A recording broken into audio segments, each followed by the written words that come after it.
हमारे साथ इसी खबर पर ज्यादा जानकारी के साथ जुड़ चुकी है हमारी संवाददाता अपराजिता। अपराजिता, आपसे जानना चाहेंगे कि राष्ट्रीय अध्यक्ष बनने के बाद नितिन नवीन एक्शन मोड में नजर आ रहे हैं। आज बुलाई गई इस बड़ी बैठक का मुख्य एजेंडा क्या है, किन मुद्दों पर चर्चा हो सकती है?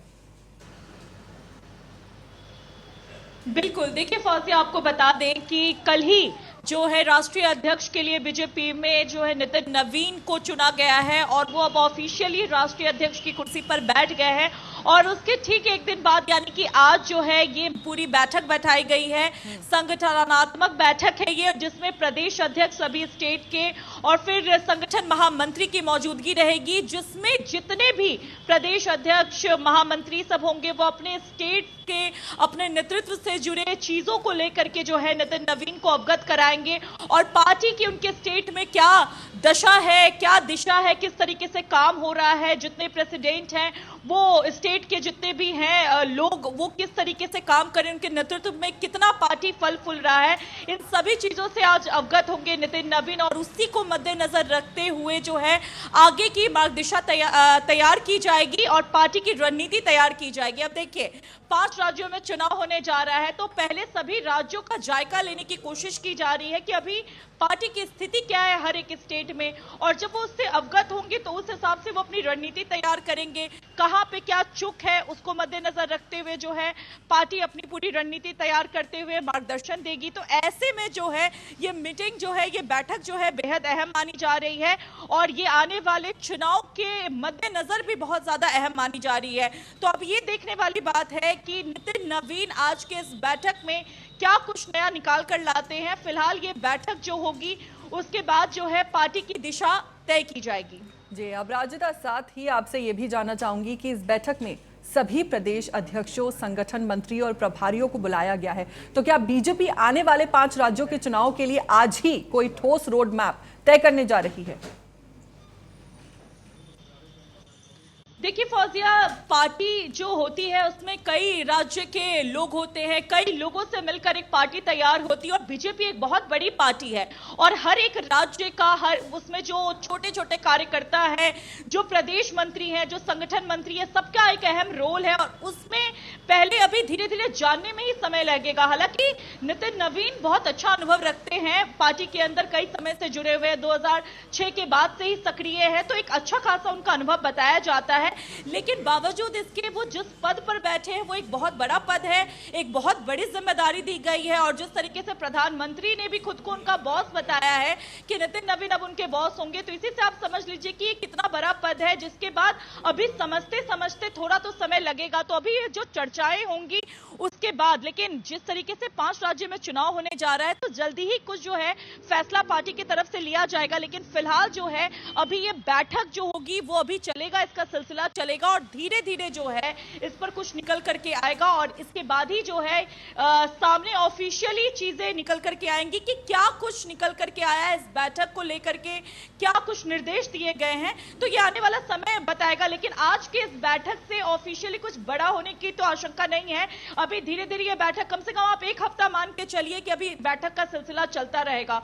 तो ये आने वाला वक्त बताएगा कि आने वाले चुनाव को लेकर के, पार्टी के अंदर होने वाले कामों को लेकर के, कार्यकर्ताओं को लेकर के किस तरीके की रणनीति बनाई जा रही है, उसको साझा किया जाएगा सबके साथ।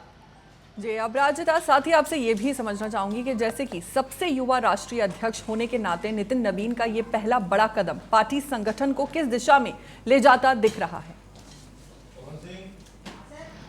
बिल्कुल, देखिए फौजिया, एक तो युवा नेता होने के बाद जो है सबसे ज्यादा लगातार चर्चा हो रही है जेनजी की कि किस तरीके से, और वो तो मिलेनियम में काउंट होते हैं कि तो उनके पास जो है 3 दशक का अनुभव माना जा रहा है कि उन्होंने वो दौर भी देखा जब देश में कुछ नहीं था, उन्होंने वो दौर भी देखा जब तकनीकी आगे बढ़ी और वो दौर भी देखा जब एआई का जमाना है। तो ऐसे में प्रधानमंत्री भी संबोधित करते हुए नजर आए, तो जो तीनों युग, जो तीनों समय देखा हुआ है उसके पास एक अच्छा अनुभव होगा और उसी को मद्देनजर रखते हुए जो कहते हैं कि अनुभवी इंसान जो होता है वो एक किताबी ज्ञान से बहुत ज्यादा परिपक्व माना माना जाता है। तो उसी को मद्देनजर रखते हुए जो है नितिन नवीन को ये जो है पद दिया गया है। और सबसे बड़ी बात है, युवा नेता हो उनको कहा जा रहा है, क्योंकि पार्टी में सबसे कम उम्र के हैं वो और इतनी बड़ी जिम्मेदारी संभाल रहे हैं। तो इसके बाद एक अच्छा मैसेज गया है लोगों के अंदर, और ये मैसेज से लोग जो है बहुत ज्यादा कहते हैं जोश के साथ काम करेंगे। कार्यकर्ता के अंदर एक अलग उमंग नजर आएगा। अब देखिए, कल भी हम जब मौजूद थे तो हम कल अलग ही देख रहे थे कि वहां के कार्यकर्ताओं में जो पार्टी के अंदर मौजूद है, एक अलग तरीके का जोश दिखा, उमंग दिखा कि अगर नितिन नवीन जी को इतनी बड़ी जिम्मेदारी इतने कम उम्र में दी जा सकती है तो उनके काम करने से उनको भी जिम्मेदारी मिलेगी। तो ये एक अच्छा मैसेज है जो पार्टी एक रणनीति बनाई है कि पार्टी के अंदर जो लगातार काम कर रहे हैं, जो सक्रिय हैं, उसको पार्टी मौका देती है। तो इसी को मद्देनजर रखते हुए जितने कार्यकर्ता हैं वो काम करते हैं। तो ये एक मैसेज जा रहा है पार्टी के अंदर मौजूद लोगों को, कार्यकर्ताओं को, और दूसरा युवा जनरेशन को जो राजनीति में अपना करियर बनाना चाहते हैं और देश के लिए कुछ करना चाहते हैं। तो ये दोनों जो मैसेज है वो जनता को देने में बीजेपी पार्टी कामयाब रही, और उसी को जो है मद्देनजर रखते हुए पूरे बीजेपी जो है अपनी रणनीति बनाने में आगे की मार्गदिशा तय कर रही है। जी फौजिया जी, अब राजदा युवा राष्ट्रीय अध्यक्ष बने नितिन नवीन के लिए सफर उतना आसान नहीं रहने वाला है। किस तरह की चुनौतियां हो सकती हैं? बिल्कुल, देखिए सबसे बड़ी बात यह है कि चुनौती की अगर बात करें फौजिया, तो कम उम्र के हैं, पार्टी में कई वरिष्ठ नेताओं की मौजूदगी है। ऐसे में नितिन नवीन जो है जिस पद पर बैठे हुए हैं वहां पर उनके आगे वरिष्ठ नेताओं को भी थोड़ा बहुत झुकना पड़ेगा। तो थोड़ा सा पार्टी के अंदर एक ये भी देखने को मिल सकता है। ऐसे में जब प्रधानमंत्री ने संबोधित कर दिया उनको बॉस की तरीके से, तो ये पार्टी के अंदर जितने वरिष्ठ नेता हैं उनको भी एक मैसेज के तौर पे गया है कि जब ये मेरे बॉस हो सकते हैं तो आप सबके भी बॉस हो सकते हैं। तो ऐसे में एक ये चुनौती थी कि वो किस तरीके से सबको लेकर चलेंगे, वरिष्ठ नेताओं, अपने छोटे नेताओं और कार्यकर्ताओं को। और इसके अलावा जो आगामी चुनाव है और उसमें सबसे ज्यादा जो चर्चा हो रही है वो साउथ और बंगाल की हो रही है, क्योंकि बंगाल की अगर बात करते हैं फौजिया, तो बंगाल में हम लगातार देख रहे हैं कि कितने समय से ममता बनर्जी वहां पर कायम है और बीजेपी लाख जतन के बाद भी वहां पैर पसारने में सफल नहीं हो पा रही है।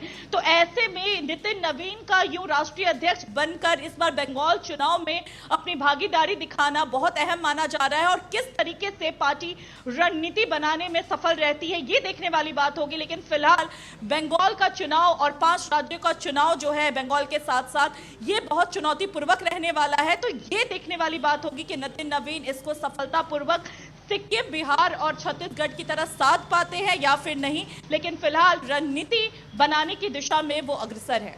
जी, अब राजदा बहुत बहुत शुक्रिया आपका हमारे साथ जुड़ने के लिए और पूरी जानकारी साझा करने के लिए।